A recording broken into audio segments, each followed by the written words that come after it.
세상을 들썩들썩하게 한 풍문. 모든 풍문을 속 시원하게 해결해드리겠습니다. 밀착 토크. 풍문으로 들어쇼. 반갑습니다.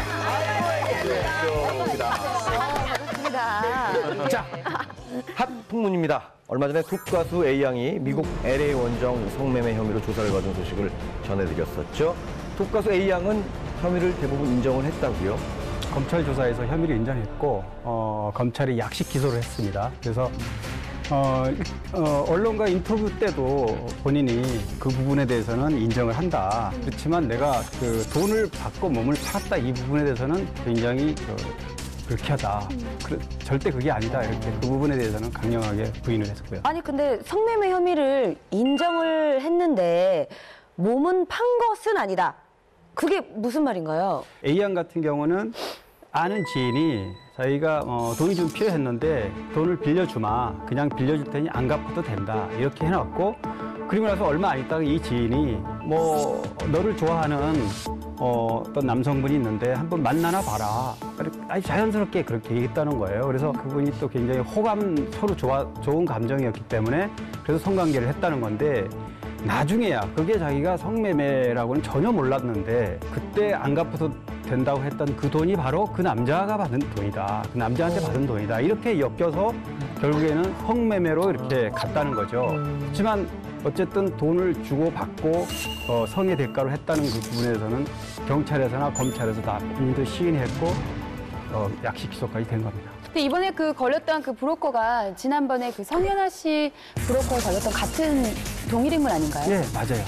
그 어리라서 사장이 근데 약간 악질인 것 같아요. 근데 브로커도 문제지만 그걸 돈을 받은 것도 저는 사실 문제가 있다고 생각이 들어요. 왜냐하면 공인이면 공인인 만큼 돈을 빌리는 것이나 아니면 돈을 받는 것에 대해서 좀 신중할 필요가 있었는데 그것을 받아서 안 갚아도 된다. 그러니까 그것을 갚지 않은 것도 문제가 되는 거고 결국 이런 사건이 터지게 된 어떤 시발점이지 않겠습니까? 그렇죠. 네. 그런 겁니다. 그래서 뭐 강제로 예를 들면 돈을 받았으니 강제로 어떤 뭐 성관계를 하자 이런 게 그런 아니고 건 아니지만. 완전히 자발적으로 자기가 내켜서 그랬던 거고 돈을 받았다는 것도 공짜가 없죠, 세상에. 돈을 맞아. 만약에 누군가가 안 갚아도 그렇죠. 된다고 주는 돈을 네. 덜컥 받은 거는 그건 좀 문제가 있는 거죠.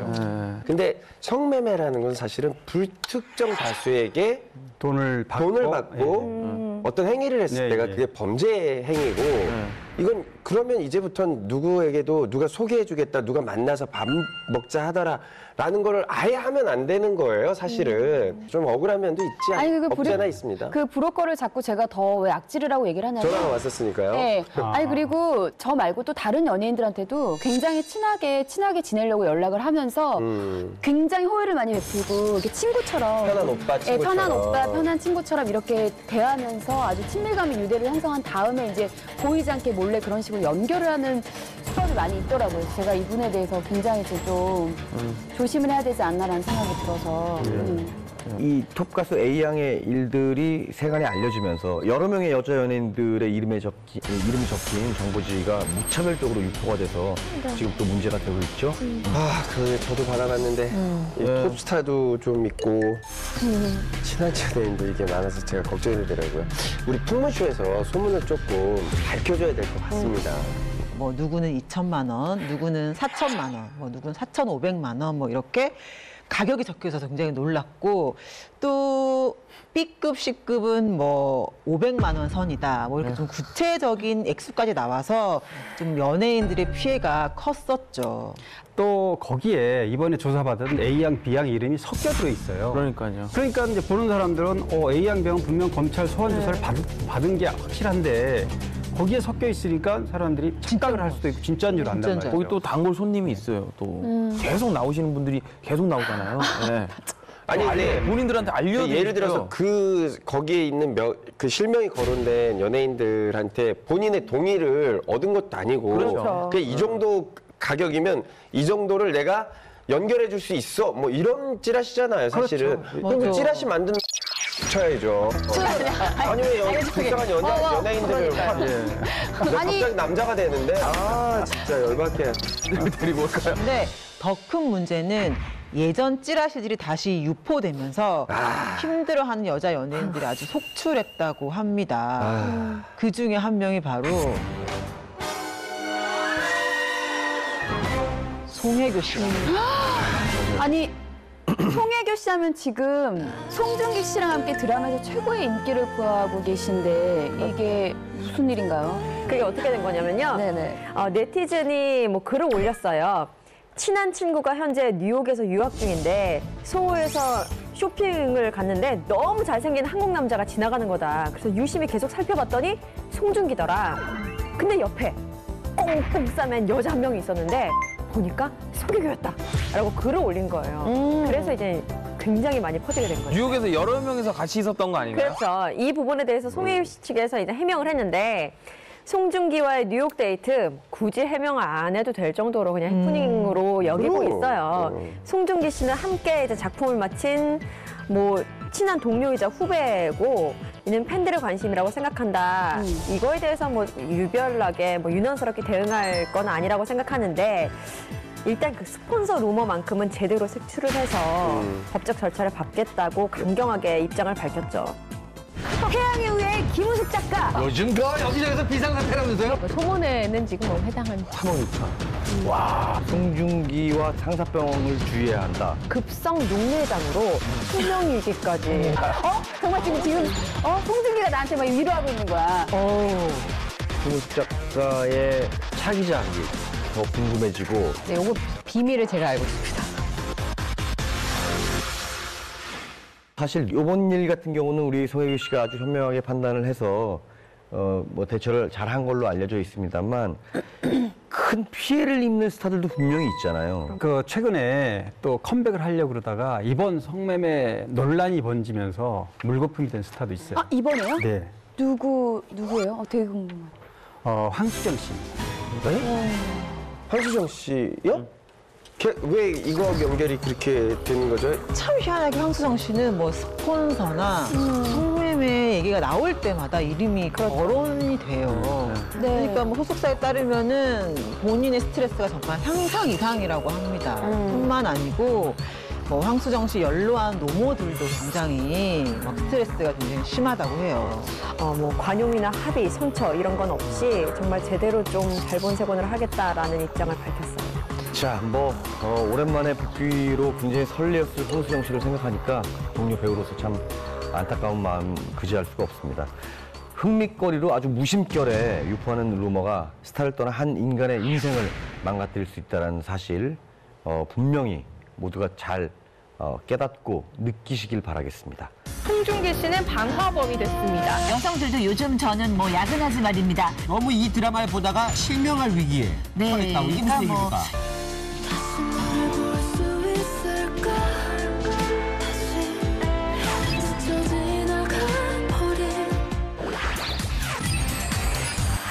또 날씨가 따뜻해졌잖아요. 네네네. 나들이 하시는 분들이 많아져서 시청률이 떨어지는 그런 그렇죠. 가려운 무서운 계절이잖아요. 맞아. 예. 그렇습니다. 물론 저희 풍문쇼는 그럴 일이 없습니다. 예. 문제 없죠? 예, 월요일 11시기 때문이지. 방송 시간대도 네.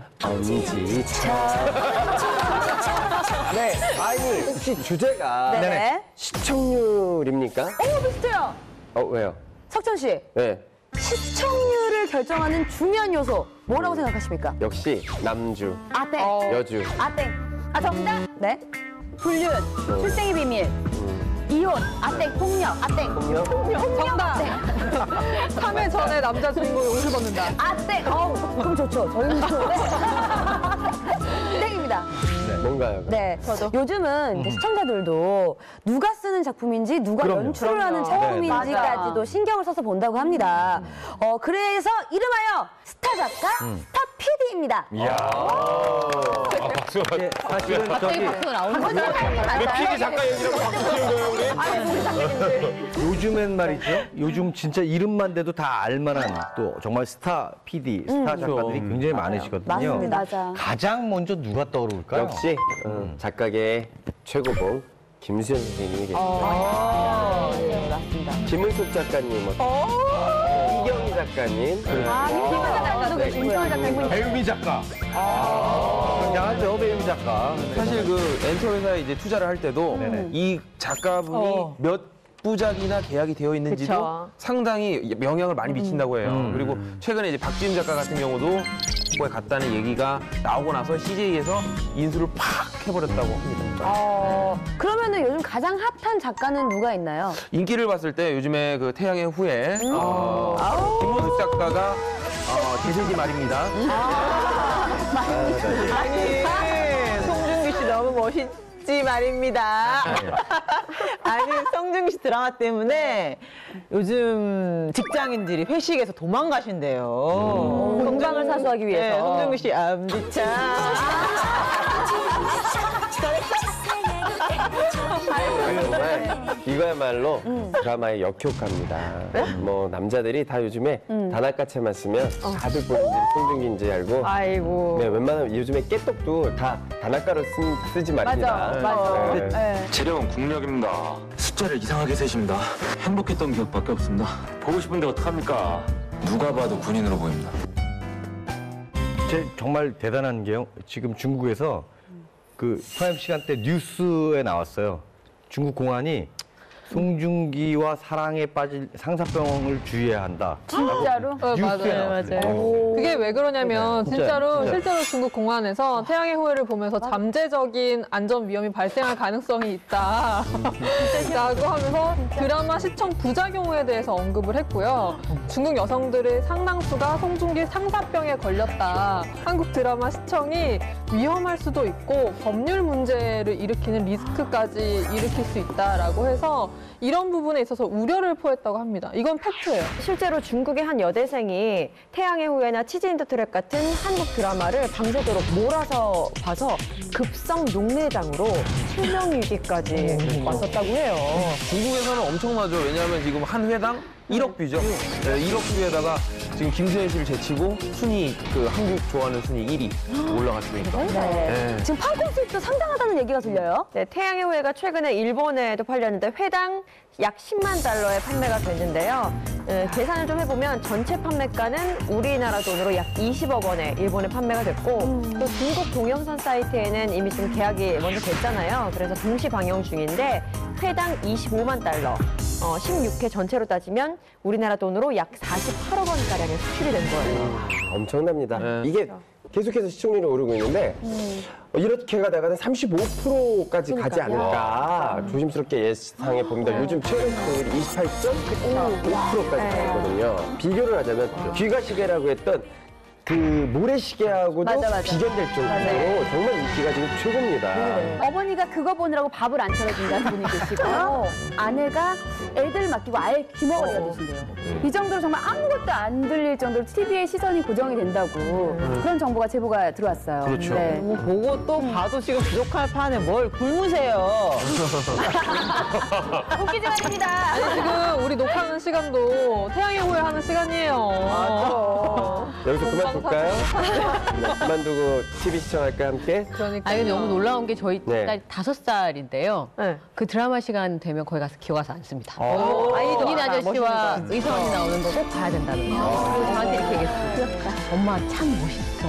어머, 5살한테도 먹히는 송중기 진짜 멋있어. 대단하네요. 전 연령층의 마음을 사로잡고 있는데 그만큼 이제 군인들의 인기도 치솟고 있다고 그럽니다. 예전에 원래 저 군인들이 휴가 나와서 소개팅, 미팅 이런 걸 주선해달라고 그러면 뭐 그런 순위가 있었잖아요. 뭐 남자, 외계인, 그 다음에 뭐 군인일 정도로 우선순위가 상당히 떨어졌었는데 요새는 소개팅 1순위가 군인이라고 그래요. 맞아요. 시청률뿐만이 아니죠. 명대사도 지금 계속해서 늘어나고 있습니다. 강 선생은 이 시간부로 내 생각만 하지 말입니다. 아니요. 어떻게 제가 사과할까요? 아니면 고백할까요? 아무것도 하지 마세요. 그때 허락 없이 키스한 거 말입니다. 그 얘기 내가 꺼낼 때까지. 뭘 할까요, 내가? 사과할까요? 고백할까요? 아, 근데 진짜 인기가 많다는 건 알았는데 진짜 이 정도일 줄은 몰랐어요. 완전히 송중기 씨 완전 중국의 프린스로 거듭나는 거 아닙니까? 사실 그 남자 배우들 같은 경우에는 군대를 갔다 오면은 얼굴이 좀 이렇게 삭기도 하고 복기작 같은 것도 좀 기추가 주목되기도 하는데 그런 면에서 송중기 씨는 정말 신의 한 수로 이제 드라마를 선택했고 정말 이때까지 작품 중에서 가장 대표작을 만났다라고 할 수 있어요. 사실 우리나라에서 안 되는 장르 중에 하나가 재난 거기다가 주인공이 군인이면 대부분은 성공 못하는 그리고 경우인데 그 그렇죠. 군인이 축구하고 뭐 이런 거 정말 큰일 나거든요. 예. 그런데 이 드라마는 사실 재난에다가 군인이 주인공이잖아요. 그럼에도 불구하고 성공했다는 것과 또 하나는 지금까지 드라마의 남자 주인공은 본부장이거나 실장이거나 아니면 아버지가 회장이거나 뭐 이랬는데 송중기 씨는 평범한 물론 능력이 있기는 하지만 너무 잘생겼고 그렇지만 보통 너무 잘생긴 게요. 너무 잘생겼 이현경 씨, 죄송한데 대본에 없는 말씀. 개인적인 사적인 감정을 넣지 말아주세요. 너무 잘생겼어. 아이고 근데 너무 잘생긴 인정해. 솔직히 나도. 심지어는 저 친한 언니가 송중기 씨를 사오라고 정시켰어요. 근데 어쨌든 그러한 징크스를 넘고 송중기 씨가 컴백해 성공했다는 건 꽤 의미 있는 지점이 있는 것 같아요. 아 근데 송중기 씨 인기는 군대 가기 전에도 되게 많았잖아요. 물론은 많긴 많았죠. 그 전 작품도 잘 된 게 많았는데 군대 갔다 오고 나서는 뭔가 상남자 이미지까지 더해졌는데 심지어 여전히 피부는 너무 좋아. 그러니까 사람들이 피부 너무 감동이었어요. 아니 기자분들이 중립을 지키고 말씀드려요. 그러니까 이제 그 인기는 진짜 하늘을 치솟는 거죠. 또 일단 눈빛이 너무 중요해요. 흰 피부에 그 까맣고 없지만 큰 눈. 못 따라가지.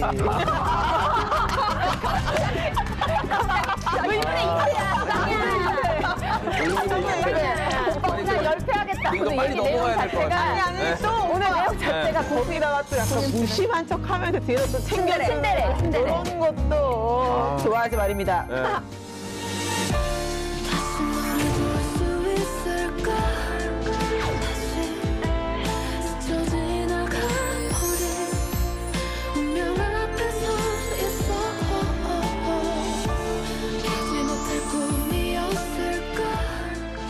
김우숙 작가님의 작품들에는 수많은 아리들이 있었잖아요. 그렇죠. 남자 주인공들이 진짜 매력적으로 그려지잖아요. 그렇습니다. 네. 파리의 연인, 브라의 연인, 오네야, 시크릿 가든, 신사의 품격, 상속자들.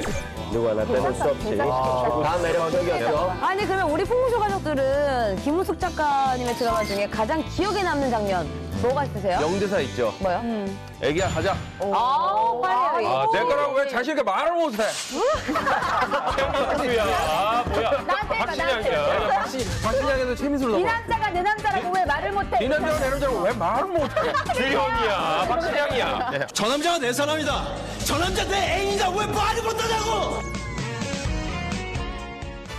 여자들을 송중기의 매력에서 헤어나올 수 없게 만든 태양의 후예 김은숙 작가. 달달한 멜로는 김은숙 작가의 이야기다?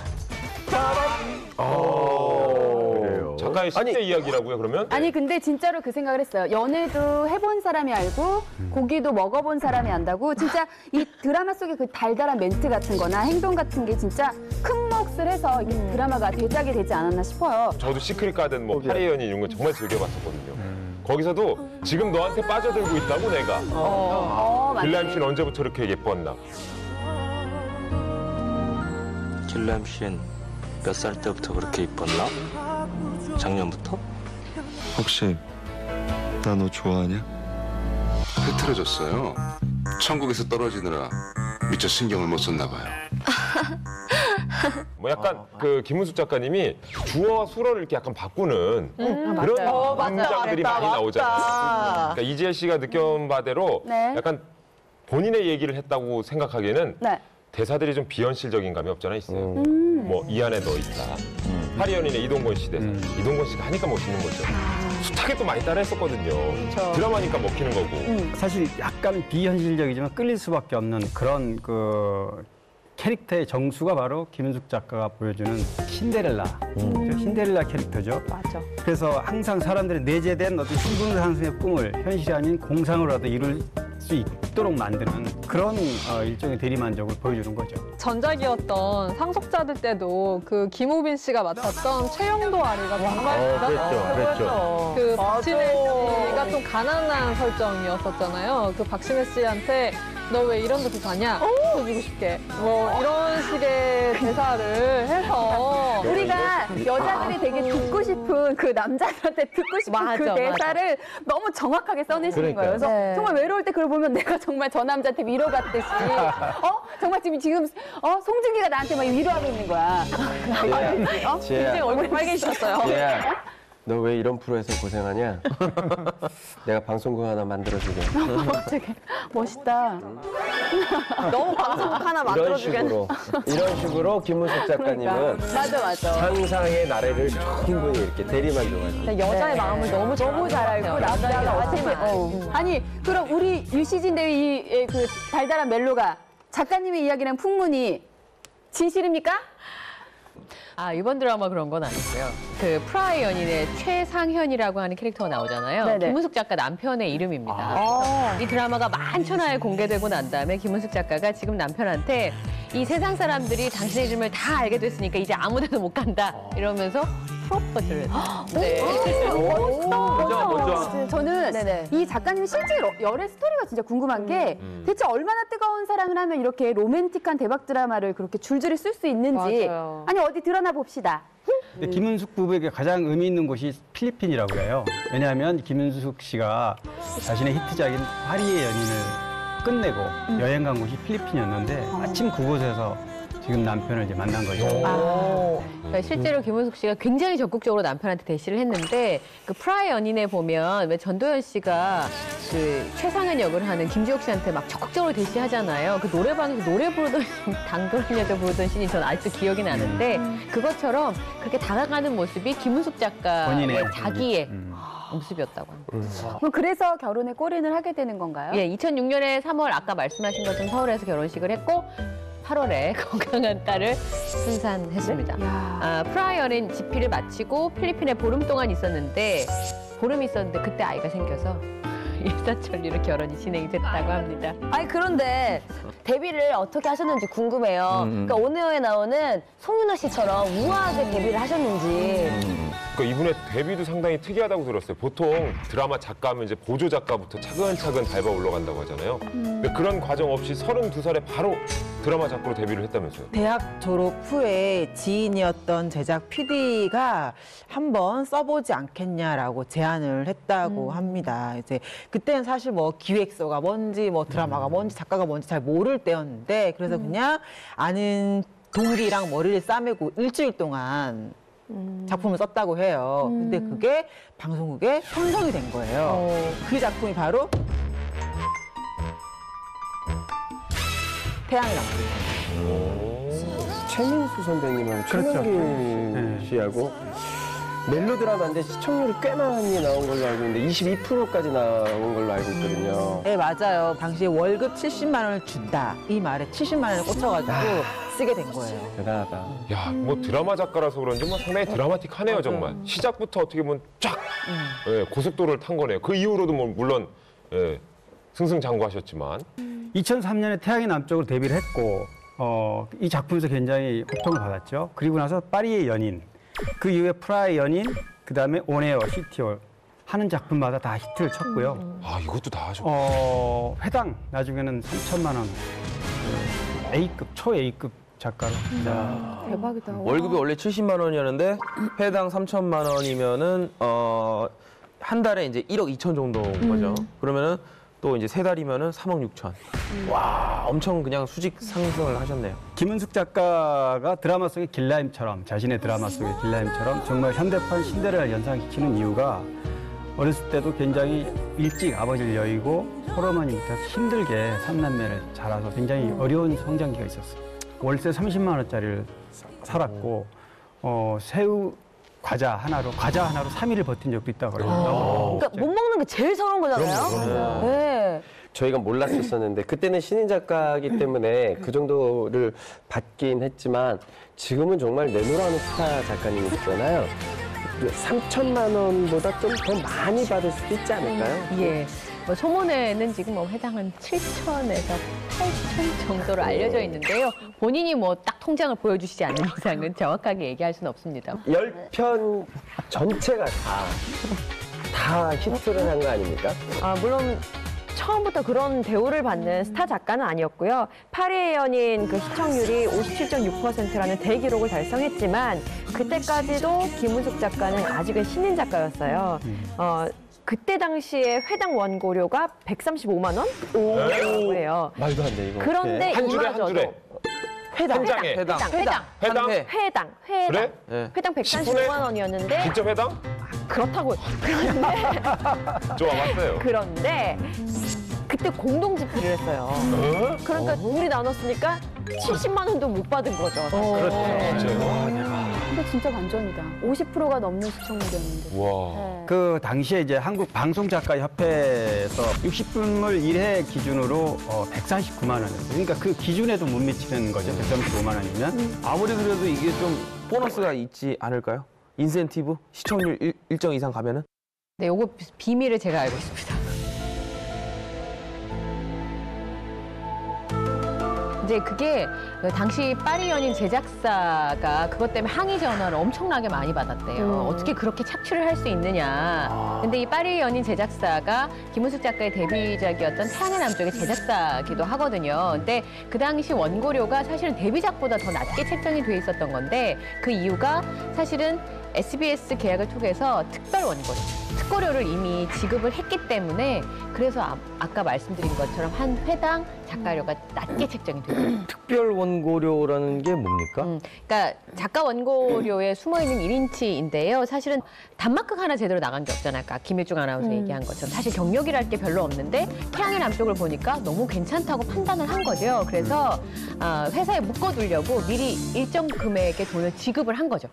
전속계약금 같이. 그렇죠. 예. 그래서 보통 특고료는 계약과 동시에 지급이 되는 거니까 사실 얼마였는지는 그 이후에 노코멘트했습니다. 그리고 다른 뭐 동료 작가들이나 이미 선배 작가들보단 적게 받았겠지만 그렇지만 이미 특고료를 지급을 했었기 때문에 실제로 파리의 연인 회당 원고료는 굉장히 적게 책정이 됐다. 말이 특고료지 그러면 그냥 연예인으로 치면 이제 몸값이 상승할 것 같으니까 계약금으로 묶어놓는 그런 체제를 말하는 거죠. 그렇죠.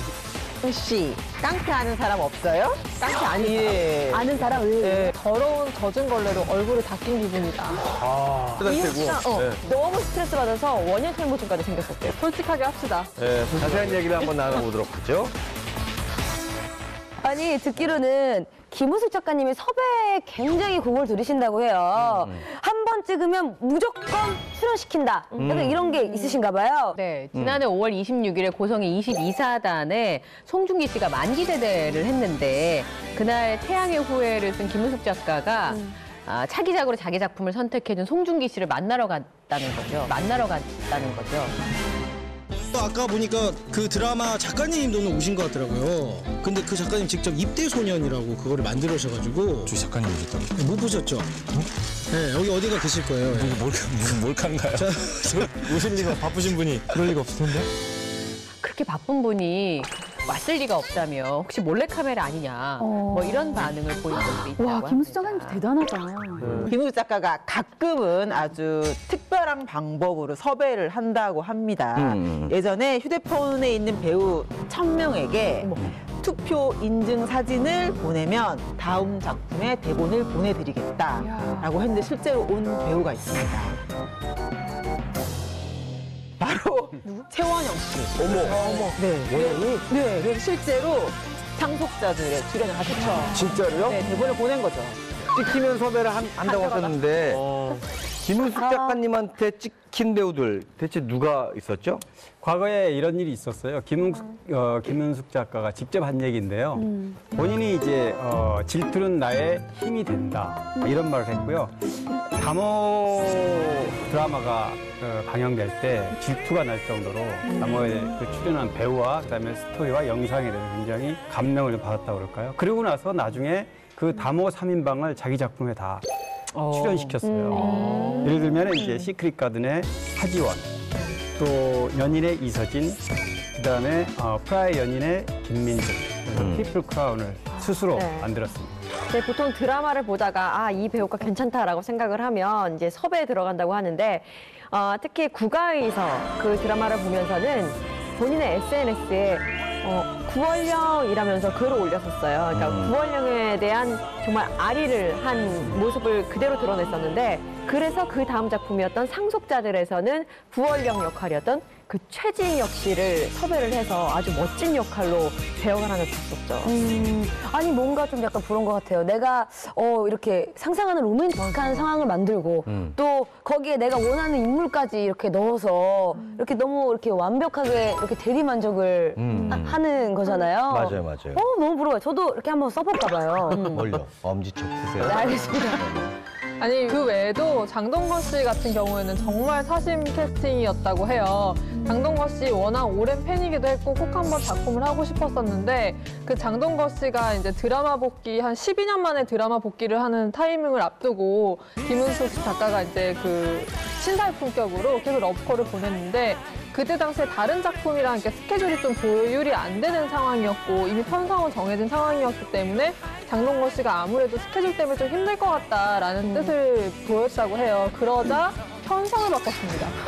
그래서 그 시기를 늦춰서 어떻게든 장동건 씨랑 같이 하고 싶어서 했고 장동건 씨를 김은숙 작가가 좀 그러니까 팬으로서 좋아한다라는 느낌을 받았던 게 작품의 대사 속에도 장동건 씨가 등장을 했어요. 그 온에어라는 작품에서 그 송윤아 씨가 맡았던 그 서영은 작가가 그 드라마 쓰는 작가 캐릭터였었는데 거기서도 보면 그 서영은 작가의 어머니가 다음 작품은 뭐 장동건이랑 하니? 뭐 이런 식의 이제 대사를 넣을 정도로 장동건 씨에 대한 좀 이런 좀 믿음이라던가 같이 하고 싶은 이런 게 많았다고 합니다.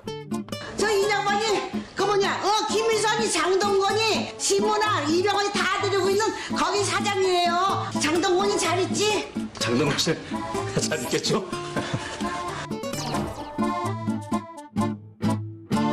이런 스타 작가가 러브콜을 적극적으로 보내면 거절하는 배우분들은 안 계시겠네요. 있대요. 네? 있어요? 그 거절한 배우가 있는데 신사의 품격에 나왔던 이종혁 씨 같은 경우에는 네네네. 몇 번을 튕겨가지고 캐스팅에 굉장히 애를 먹인 배우 중 하나라고 해요. 아니 왜요? 신사의 품격 같은 경우에는 미리 대본을 보여주지 않은 상태에서 이제 제의가 들어온 거죠. 그래서 거절을 하려고 했는데 이렇게 주위에서는 김은숙 작가, 신해철 PD 작품이다. 이걸 왜 거절하느냐라고 만류를 계속했던 거죠. 그래서 다시 검토를 해봤는데 이전 작품인 뭐 시크릿 가든 같은 경우를 보니까 주연뿐 아니라 작은 조연 배우, 뭐 단역까지도 굉장히 의미 있는 역할을 주었다는 거죠. 이것을 보면서 이 작품은 괜찮겠구나라고 해서 마음을 돌렸다고 해요. 어찌됐든 김은숙 작가의 차기작이 더 궁금해지고 또 요즘에 또 아주 새로운 화두로 대두가 되고 있다고 그래요? 올해 하반기쯤에 그 TVN에서 방영될 드라마를 아마도 준비를 하지 않을까라는 얘기가 나오고 있고요. 그 드라마 소재와 관련해서는 동양 설화를 모티브로 한 드라마가 될 것 같다라는 설이 돌고 있어요. 그 또 대박 드라마 지금 김은숙 작가의 뭐 그냥 화제 드라마죠. 지금 태양의 후예 담당 PD도 뭐 이런저런 얘기가 나오고 있습니다. 그래서 뭐 KBS 굉장히 바짝 긴장을 하고 있다 그러는데 어쨌든 시청률이 30% 가까이 나오는 상황에서 이래저래 그런 김은숙 작가의 어떤 행보에 대해서 굉장히 촉각을 세우고 있다고 봐야죠.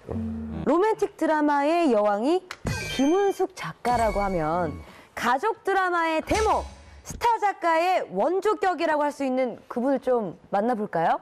이분의 작품은 언제나 대한민국을 들썩들썩하게 만드는 너무 바로 좋아해요, 저도. 50년 가까이 정말 가족 드라마의 산증이신 김수현 선생님이시죠. 야, 1992년 시청률 64.9%. 말이 됩니까? 64.9%입니다. 사랑이 뭐길래라는 기억나실 것 같고요. 목욕탕집 남자들, 인생은 아름다워, 부모님 전상서, 엄마가 뿔났다 등을 집필하셨고요. 현재 그래, 그런 거야가 주말에 방영되고 있고 많은 사람들을 지금 시청자로 TV 앞에 다시 불러모으고 있고요. 사실 저를 수렁에서 건져주신 은인이시죠. 왜요? 예? 몰라. 왜요? 제가 이제 커밍아웃 하고 나서 2000년도에 한 3년을 쉬었을 때 그 누구도 저를 방송국에 이제 다시 불러주지 않으셨는데 김수현 선생님께서 작품으로 완전한 사랑이라는 김희애, 차인표, 이승현 선배님과 함께 작품을 할 수 있게 복귀를 도와주셨죠. 저도 김 선생님 작품 되게 좋아하는데요. 네. 이런 따뜻한 가족의 이야기를 쓰는 분의 풍문이라고 하기에는 좀 과격한 것 같은 생각이 듭니다. 풍문입니다. 김수현 작가. 독설의 여왕이다? 오, 그래요? 일단 풍문등을 한번 켜보시고 네, 솔직하게 합시다. 네, 자세한 얘기를 한번 나눠보도록 하죠. 기자님들은 다 거의 다 시키셨고요. 김수현 작가님은 정말 솔직하시고 직설적이세요. 사실은 이제 제가 예능 프로 할 때는 까불까불 되지 않습니까? 근데 가끔은 선생님께서 직접 문자를 보내셨을 때도 있어요. 뭐라고요? 너 계속 그렇게 방송에서 그런 모습을 보일 거면 하지 마라. 그냥 인간 자체로 모습을 보이면 참 좋겠는데 왜 꼭 성적 소수자라고 해서 항상 그렇게 가볍고 끼 있고 뭐 이런 모습만 보이려 하느냐라고 따끔하게 말씀을 하셔서 그다음부터는 많이 그런 역할이 들어오면 일부러 피하기도 하고 한 10년 가까이를 피한 것 같아요. 그렇지만 그렇게 하다 보니까 자꾸 콜수가 적어져서 저도 좀 먹고 살아야 돼서 선생님 이해해 주시면 예전에 또 뭐 이런 경우가 있었다고 해요. 네. 김 선생님께서 윤여정 씨에게 전화를 걸어서 여정 씨 깡패 아는 사람 없어요? 깡패 아는 예. 사람? 아는 사람 왜? 네, 이유인 즉슨 선생님께서 원하는 배우는 연출자들이 좀 싫어하고 또 원출자가 원하는 배우는 선생님이 또 죽어도 싫으신 거예요. 그러니까 농담 삼아 이렇게 깡패라도 시켜서 그 배우를 잠깐 다치게 하면 이렇게 본인이 원하는 배우를 출연시킬 수 있지 않을까 뭐 이런 생각에 그런 말씀하셨다고 합니다. 아, 근데 그렇다고 진짜로 깡패를 부르신 건 아니셨죠? 에이, 아니죠. 물론 그냥 화가 나서 농담으로 하신 말인데 그만큼 연기자에 대한 애정과 집착이 강하다는 말씀입니다. 예전에 한 작품에서 그 조민기 씨가 한고은 씨의 눈물을 닦아주면서 이렇게 손으로 얼굴에 이렇게 닦아주셨는데 그걸 보시더니 한고은 얼굴에 발길질을 했다 라고 말씀을 하셨습니다. 이렇게 발같이 생겨서 얼굴에 발길질을 했다. 굉장히 촌철살인이지 않습니까? 네. 무자식 상팔자 첫 대본 리딩하는 모습 그 영상을 본 적이 있어요. 근데 그때 김혜숙 씨가 뭐라고 대사를 읽으니까 너 아직도 도둑들에서 못 빠져나왔냐고 정신 차리라고 얘기를 하시는데 너 새끼한테 7번 전화했는데 내내 하다가 전화 왔을 때도 그렇게 봐도 근데 어디가 계셨지? 도둑들에서는 빠져나오세요. 도둑들에서는 빠져나오세요. 그 나이 많은 연기 잘하시는 선생님한테도 이렇게 한마디 딱 할 수 있는 게 세시더라고요. 그러니까 나이 많으신 정말 중견 배우한테도 그러시는데 그렇지 않은 배우한테는 오죽하시겠어요. 이 드라마 사랑과 야망이라는 드라마에 이훈 씨가 나왔었는데 그때 이훈 씨에게 대놓고 넌 사위나 아들로는 괜찮은데 연기자로는 진짜 면전에다 이훈 대고. 씨가 너무 스트레스 받아서 원형 탈모증까지 생겼었대요. 가발, 모발. 야, 뭐 그분 앞에 서면 저는 진짜 말 한마디도 못하겠네요, 진짜. 그 가끔 배우들하고 인터뷰를 하다 보면 그런 김수현 작가와 관련된 일화가 종종 나와요. 근데 이덕화 씨와 관련된 일화인데 이덕화 씨가 왜 오토바이 사고로 굉장히 그 여러 가지 병원 시설 오래 지고 그랬는데 탈모 증상이 와가지고 탈모 그 초기 증상이 이제 앙드레 김 선생과 같은 그런 머리가 좀 많이 빠진 그런 상황이었는데 가발을 써라. 그래가지고 무슨 배우 하겠냐. 그런 아주 그래서 그때부터 가발을 썼다고 이런 일화가 있어요. 김수현 작가는 70세가 넘은 나이에도 SNS를 굉장히 활발하게 하세요. 자신의 의견을 이제 SNS를 통해서 제대로 피력을 하시는데 그 인생은 아름다워라는 드라마가 그때 월드컵 때문에 편성이 약간 좀 뒤바뀌는 상황이 있었어요. 그랬더니 SNS에 가위든 엿장사가 방송국이니 어쩌겠습니까? 드라마가 엿가락인가 봐요. 라면서 월드컵에게 당하는 테러라고 글을 남겼었어요. 또 하나 있어요. 이상호 씨와 송창희 씨가 동성 커플로 출연을 했었는데 두 분이 이제 언약식을 하는 장면을 성당에서 촬영을 다 했었어요. 하지만 이제 방송이 나가기 전에 성당 측에서 그 부분을 편집하면 좋겠다라고 이제 요청이 와서 결국에는 그 장면이 통편집이 된 거예요. 그거를 듣고 이제 김수현 작가님께서 SNS에다가 그냥 더러운 젖은 걸레로 얼굴을 닦은 기분이다. 라고 이제 불쾌감을 드러내셨죠. 저는 근데 아직도 그 김수현 선생님의 완전한 사랑 그 대본을 집에 갖고 있어요. 그래서 그럴 것 가끔 같아. 이렇게 보면 특별하지. 야 그때 내가 왜 이 행간에 숨겨진 이 감정을 내가 왜 못 읽었을까 그런 것들이 정말 많고 이 심표 요거 점점점이 무슨 의미였는지 이제서야 깨닫는 것도 있고 굉장히 놀라운 대본이어서 아직도 갖고 있습니다. 그리고 대본이 또 하나 인상적인 거는 속사포 대사. 그렇죠. 다다다다 말하는 그런 대사도 되게 많잖아요. 우리 집 사람이 형수 너무 무덤덤해 정이 안 간대요. 우리 집 사람이 어머니 아버지한테 노예로 팔려왔냐고 그래요. 우리 집 사람 말 못할 곳에 종기가 나 밤새도록 고름 짜느라고 죽을 뻔했어요. 시시콜콜 고자질 국제전화 시외전화 안 가리고 끝내줬잖아. 말이 빠른 배우들은 정말 하겠네요. 탈락. 아니 사실 그 구지연 선생님 작품을 굉장히 잘 소화하는 배우가 있어요. 수다맨. 아니요. 항상 뭡시오? 이승현 씨. 맞아. 이승현 씨의 연기법이 톤이나 이런 대사 톤이 그 김수현 작가님의 대본에 굉장히 최적화되어 있는 굉장히 소화를 잘 하는 너 아직도 나 그렇게 모르니? 참모, 유모, 친모 다 두고 맨날 차려입고 파티만 다녀야 할 거고 뭐라고? 그런 남자 아니면 내가 만족을 못해? 말이 빠른 배우들은 정말 유리하겠네요. 속사포처럼 쏟아내는 랩치 대사고요. 예. 래퍼들에게 정말 유용할 것 같은데. 아웃사이더. 누구보다 빠르게 남자가 연기가 보이는 건가요? 어필인가요? 네. 저 예, 속사포처럼 사랑 없이 없나 혼자 느껴 보는 아기들 와 빨리 지나자. 나는 뭔 말인지 들려야지. 그리고 소품이나 이런 촬영장 세트까지도 관여를 하신다고 해요. 예를 들면 뭐 그릇은 어떤 종류로 해주세요. 벽에 붙은 액자는 누구의 그림으로 해주세요. 라는 이런 디테일이 살아있다라고 하고요.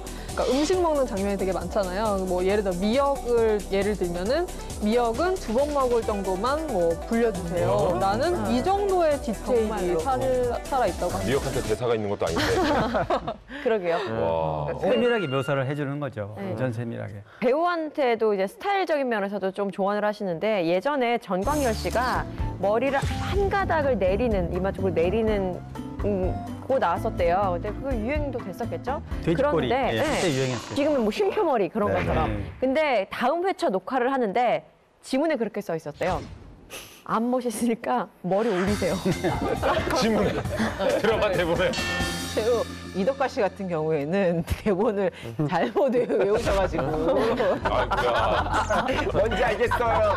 뭔지 알겠어요. 외우셔가지고 좀 다르게 연기한 적이 있는데 그 다음 회차에 이렇게 대본에 이런 게 적혀 있을 때요. 야, 네가 써라.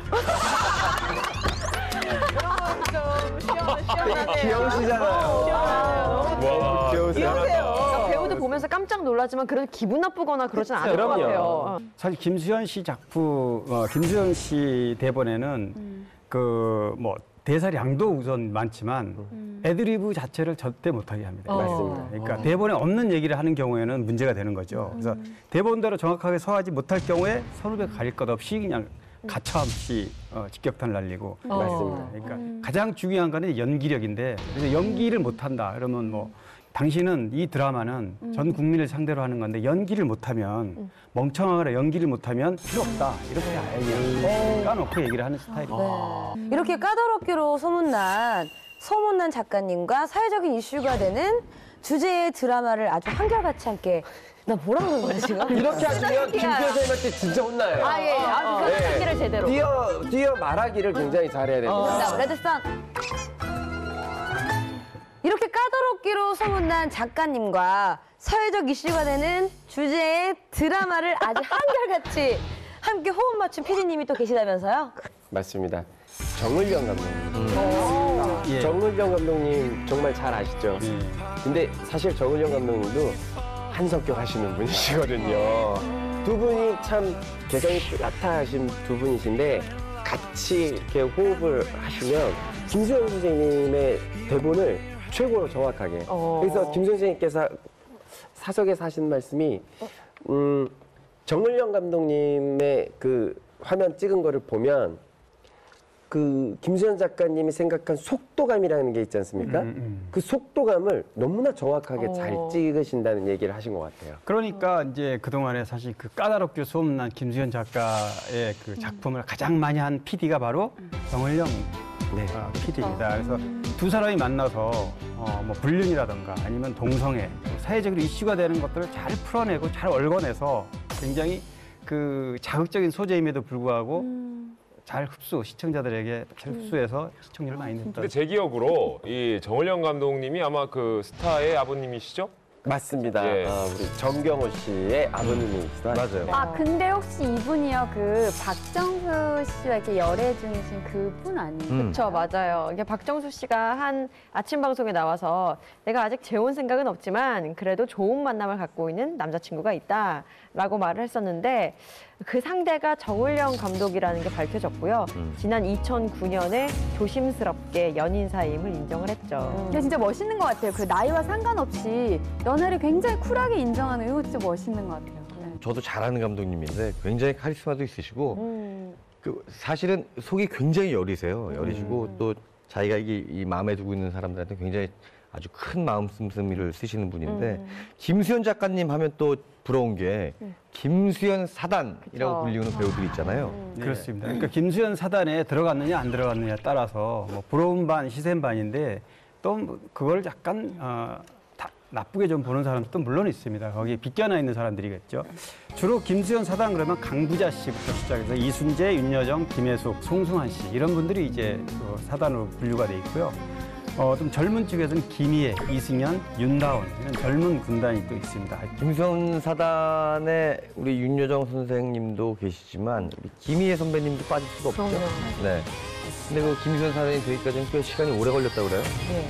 김희애 씨가 20대 때부터 김수현 선생님의 드라마를 하고 싶었대요. 근데 첫 만남 때 김수현 선생님이 김희애 씨 보고 참기름 발라놓은 것 같다. 칭찬인지 뭔지 모르는 헷갈리는 말을 해놓고 한동안 부르지를 않았다고 합니다. 희애 씨는 차돌에 참기름 발라놓은 애 같아 그러시더라고요. 근데 그게 칭찬 같기도 하고 어떻게 보면은 아닌 것 같기도 하고.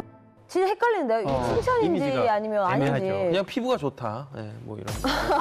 그럴 수도 있겠네요. 아니에요. 그렇게 단순한 의미 아닙니다. 이게 뭐 정확한 의미야 김수현 작가 본인만 알 수 있겠지만 네네. 뭐 그 이후에도 캐스팅이 좀 쉽지는 않았으니까 부족하다는 의미였을 수도 있고 아니면 더 큰 배우가 돼서 뭐 만나자라고 하는 의미의 어떤 연단을 거쳐라라고 하는 걸 수도 있겠죠.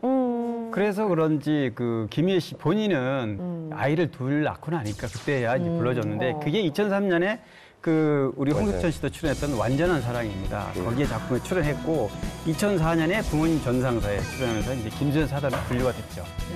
최근에는 제주도에 별장도 같이 사셨대요. 그러니까 김수현 선생님이 먼저 제주도에 그 별장을 구입했는데 야 너무 좋다 너도 들어와 봐라 해가지고 김희애 씨도 그럼 저도 들어갈까요? 이래가지고 나란히 별장을 샀다는 말도 있습니다. 사실은 과거 그 꽃보다 누나 방송에서도 김수현 선생님의 그 문자를 받고 김희애 씨가 눈물을 흘렸거든요. 타이밍을 아시는 분인 것 같아요. 그렇죠. 적재적소의 그 타이밍과 단어 선택, 어휘 선택이 역시 김수현 누님이신 것 같아요.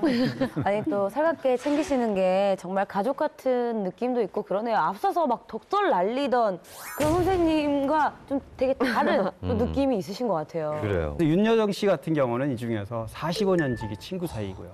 45년이요? 네. 와. 배우 윤여정이 김수현 작가의 데뷔작이었던 뮤지개라는 작품에 여기에서 인연을 맺기 시작했는데 지금까지도 그 인연을 맺어왔어요. 재미있는 게 우리 김수현 선생님께서 그 윤여정 선생님 때문에 조영남 선배님하고 어떤 재밌는 에피소드가 있다면서요? 조영남 씨 72년에 윤여정 씨랑 결혼했는데 물론 결혼해서 13년 정도 살다가 이혼을 했지만 김수현 작가하고도 친분이 있습니다. 그래서 같이 다 친한 사이인데 김수현 작가가 친구를 만나러 미국에 다녀왔다 그래요. 근데 이제 다녀왔는데 마침 김포공항에 내렸는데 조영남 씨가 한국에 거주하고 있는 조영남 씨가 데리러 온 거예요. 김수현 작가를 공항으로. 그런데 이제 마침 또 거기에 또 다른 윤여정 씨를 잘 아는 지인이 그걸 보고 네 남편 조영남 씨 다른 남자랑 만나더라 이런 얘기를 다른 여자랑 그래서 그런 전화를 주고받아가지고 또 뭐 오해를 살 수 있었던 건데 그래서 이제 윤여정 씨하고 김수현 작가 전화 통화를 했는데 그건 사실이 아니다. 내가 나갔던 거니까 오해할 거 없다. 근데 그럼 윤여정 선배님이나 조영남 선배님이 현재는 싱글이신 거죠? 그렇죠. 그 13년 동안 결혼 생활한 끝에 지금 현재는 이혼한 상태고요. 그 이후에는 이제 윤여정 씨가 아들들을 홀로 키우면서 좀 굉장히 힘든 시간을 보냈죠. 아니 윤여정 선생님이면 작품을 하시면 되잖아요. 근데 왜 힘드셨을까요?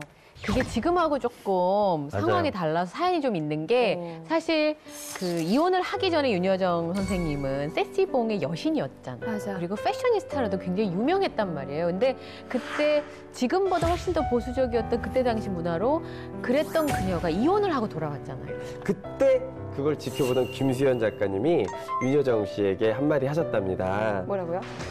예, 너는 그렇게 못생긴 놈이 너를 찾다는 게 좋냐? 네가 찾다는 게 낫지. 라고 말씀하셨습니다. 미국 생활 정리하고 한국으로 돌아와서 복귀할 때까지 김수현 작가께서 많이 도움을 주신 거죠? 그 당시까지는 이제 아무도 안 써주는데 김수현 작가만 윤여정 선생님을 써줬다고 합니다. 우리 김수현 작가님이 복귀 그 연예인 복귀 작가라는 그러네요. 그런 복귀 작가. 느낌 있네요. 그런 느낌도 들어요. 예. 사회적 무리를 빚었던 스타분들이 이제 김수현 선생님 작품으로 많이 컴백을 하셨죠. 이전에 음주운전을 하셨던 이승현 씨 같은 경우에도 선생님 작품으로 컴백을 했고요. 또 좀 매니저와 스캔들이 와서 좀 한동안 좀 슬럼프를 겪었던 이태란 씨도 선생님 작품으로 컴백을 했습니다. 이태란 씨는 2002년 내 사랑 누굴까로 복귀를 했죠. 이덕화 씨 경우에도 마찬가지인데 아까 말씀하신 것처럼 이덕화 씨가 오토바이 사고로 무려 3년간의 공백기를 가졌었어요. 돈도 다 떨어지고 정말 경제적으로 많은 어려움을 겪으면서 좀 힘든 시간을 겪고 있을 때 그때 김수현 작가가 이렇게 이덕화 씨를 부르면서 하신 말씀이 배우가 될래? 아니면 평생 이렇게 살다 죽을래? 단호하게 말씀하시면서 드라마에 딱 캐스팅하셨다고 하더라고요. 우리 석준 오빠도 커밍 아웃 후에 좀 암흑기를 겪고 있을 때 선생님 작품으로 좀 컴백을 했죠. 그 작품이 2003년 완전한 사랑이었죠. 감사한 게 사실은 이제 이런 말씀을 이제 복귀 작가다라는 이야기를 하시는데 사실 개인적으로는 이제 방송을 하던 사람이 일이 없이 2, 3년을 쉬고 있다라고 하는 거는 사실은 생활고도 너무 힘들고 특히 이제 정신적으로 자살을 결심하고 막 이런 막 나쁜 생각 쪽으로 자꾸 빠지게 돼요. 피폐해지지. 예, 아무도 나에게 기회를 안 주시니까. 근데 이제 김수현 작가님은 그런 친구들한테 이제 한 번씩 기회를 주시는 것이 굉장히 마음이 따뜻하신 분이시고 큰 분이시고 그리고 제가 이제 나중에 선생님 왜 저는 선생님 작품 들어가실 때 이제 안 부르세요? 그랬더니 너는 이제 먹고 살만 하잖니? 이 말씀이 너 말고 더 어렵고 힘든 친구들이 있는데 그 친구들 기회를 네가 뺏을 필요는 없지 않느냐라고 말씀하시는 것 같아서 전 아직도 김수현 선생님이 그런 면이 정말 멋있으신 것 약간 같아요. 김수현 누님 같아요. 그렇죠. 김수현 예, 누님. 네. 이쯤에서 그러면 좀 하나 여쭤보겠습니다. 네. 김수현, 김은수. 하나, 둘, 셋. 김수현. 근데 그 김수현 작가의 어떤 이런 행보는 자신감이라고 보면 됩니다. 왜냐하면 그렇게 하고 싶다고 다 할 수 있는 게 아니에요. PD나 작가나 누군가가 총대를 매야 무리를 빚고 쉬고 있는 배우를 컴백시킨다는 건 굉장히 모험이거든요. 주변에서 여러 가지 그 논란을 잠재울 수 있을 만큼의 힘이 있다는 거죠. 그래서 광선 나오게 만들 수 있죠. 완전 자극적인 소재 그리고 과도한 설정이 들어가서 병을 깨고 협박하기 뭐 이런 걸로 텔미 텔미 이렇게 뜬금없는 이게 바로 드라마인 거죠. 소품도 챙겨. 모니터에서 배우들 스타일링도 신경을 쓰시고. 아니 하는 일이 너무 많으신 것 같아요. 그러니까 진짜 다른 분들 원고료에 몇 배는 더 드려야 될 것 같은 느낌이 듭니다. 이쯤에서 우리가 김수현 작가, 대한민국 최고의 작가 아닙니까? 자, 원고료 공개해 주세요. 공개해 주시죠. 김수현 작가는 이제 과거 사례를 보면 2006년에 그 자신의 작품 사랑과 야망이라는 작품을 자기 작품을 한 번 리메이크한 작품이에요. 이때 회당 2,500만 원을 받았어요. 2,500만 원. 2006년에 그리고 5년 뒤에 이제 2011년에 천일의 약속이라는 드라마인데 그 김래원이 주연했던 드라마죠. 그때 김래원 씨가 5천만 원을 받은 걸로 되는데 같은 5천만 원을 받았어요.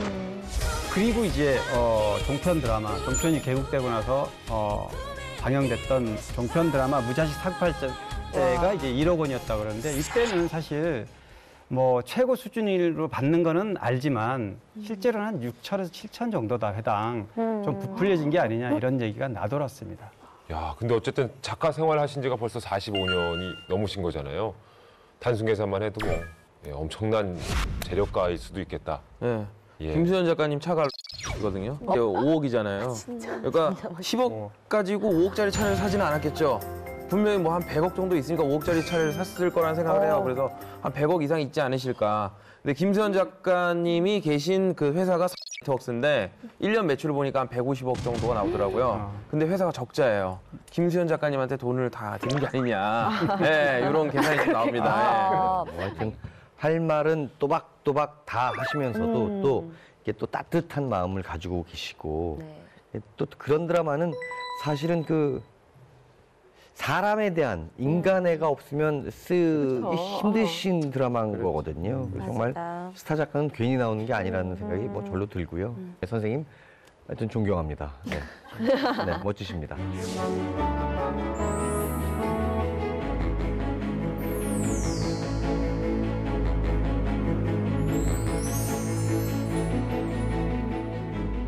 김은숙, 김수현 작가님에 이어 또 굉장한 파워를 자랑하는 고수입, 고시청률의 주인공이 더 있잖아요.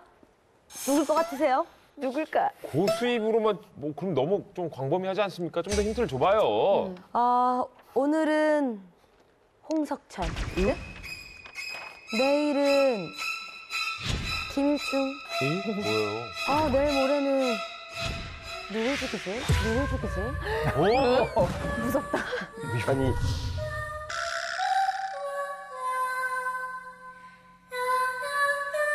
공연 좀 죽일까? 저기 죄송한데 전 좀 더 살아야 돼요. 저는 조금만 더 살아야 됩니다. 왜 제가 첫 번째입니까? 기분 나쁘게. 에? 누굴 죽여? 데스노트예요? 데스노트. 데스노트 하면 저 생각나는 사람 있어요. 누구요? 이분은 말이죠. 커밍아웃 한 홍석천 씨도 다시 커밍아웃하게 만든 쉽게 있으신 분인가? 와, 커밍 안아웃하게 만들 수 있다고요? 대단한 눈에서 광선 나오게 만들 수 있죠. B 정답. 알겠네요. 눈에서 광선 나오게 만들 수 있어요. 임성환 작가님. 네, 맞습니다. 이번 풍문의 주인공은 바로 임성환 작가님입니다.